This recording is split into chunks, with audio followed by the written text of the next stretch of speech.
What would you do if the men you trusted most, your brothers, your only family, turned their guns on you? Most men would have died in that canyon, but this cowboy didn't just survive, would ever forget. If you've ever dreamed of serving justice to someone who betrayed you, smash that like button, hit subscribe, and buckle up.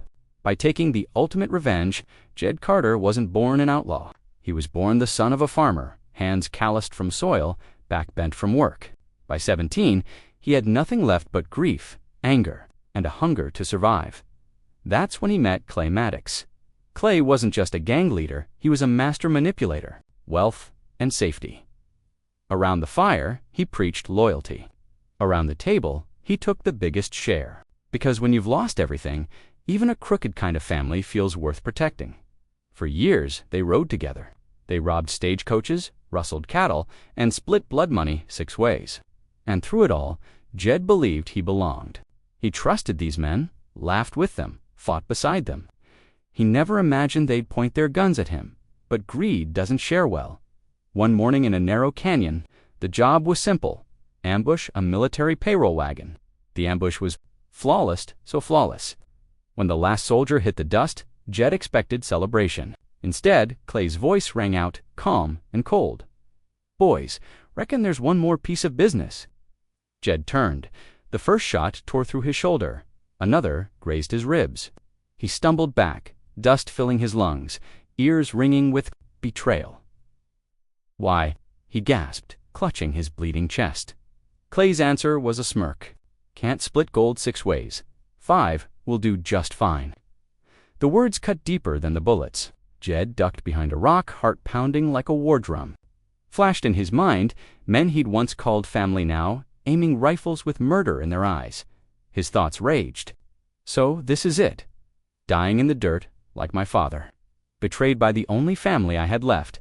But pain has a way of sharpening focus. He fired back. One outlaw dropped, then another.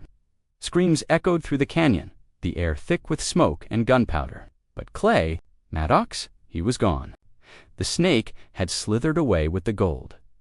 Jed collapsed against the rock, vision blurring, betrayed, alone, dying, or so he thought. Every breath was agony. His shirt soaked in blood, but Blaze, his loyal horse, stood waiting. With his last ounce of strength, Jed pulled himself into the saddle. 3 days he rode. Through scorching heat, through hunger, through fevered dreams of Clay's smirking face. Each night he relived the betrayal. Each sunrise, rage pushed him forward. On the 3rd day, his body gave out. He fell into the dirt near a lonely homestead, Anna May. A widow with kind eyes and steady hands found him barely alive. She dragged him inside, stitched the torn flesh, and nursed him back from death. She didn't ask questions, didn't pry into his sins. She just saved him. The nights were hell. Fever dreams pulled him back to the canyon. Gunshots echoed in his skull. He woke in cold sweats, fists clenched, jaw locked with rage. But in the quiet mornings, Anna May's boy laughed as he played, and for the first time in years, Jed remembered what innocence sounded like. As the weeks passed, Jed's wounds healed. His body grew stronger.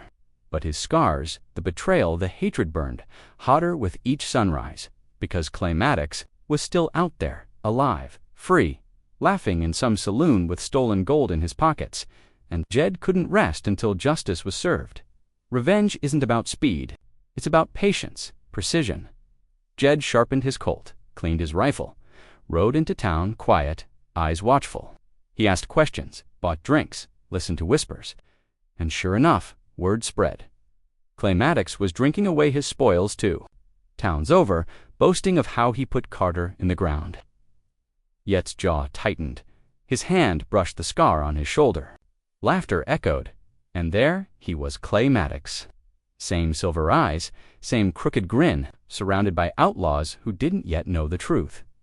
Jed pushed the doors open. The room went still. Boots scraped, eyes shifted, and Clay looked up. For the first time, the grin faltered. "Thought you were dead," Clay muttered, voice dripping with disbelief. Jed's reply was cold, steady, final. "You almost made me." Chairs creaked as men backed away. The tension was thick enough to choke. Jed's heart pounded, but his hand was steady. He wanted Clay to feel the fear, the confusion, the realization that his betrayal hadn't ended the story. It had only written the beginning. Clay's hand twitched toward his pistol, but Jed was faster. The Colt roared. Clay staggered eyes, wide, blood-soaking his shirt. His mouth opened, but no words came. He collapsed onto the floor, whiskey spilling beside him. Justice served.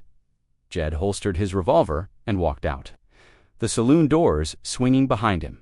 Outside, the air was crisp, the sky painted gold. For the first time in years, Jed felt lighter. The weight of betrayal lifted, replaced by something cleaner. Clay Maddox was dead. The ghosts were quiet.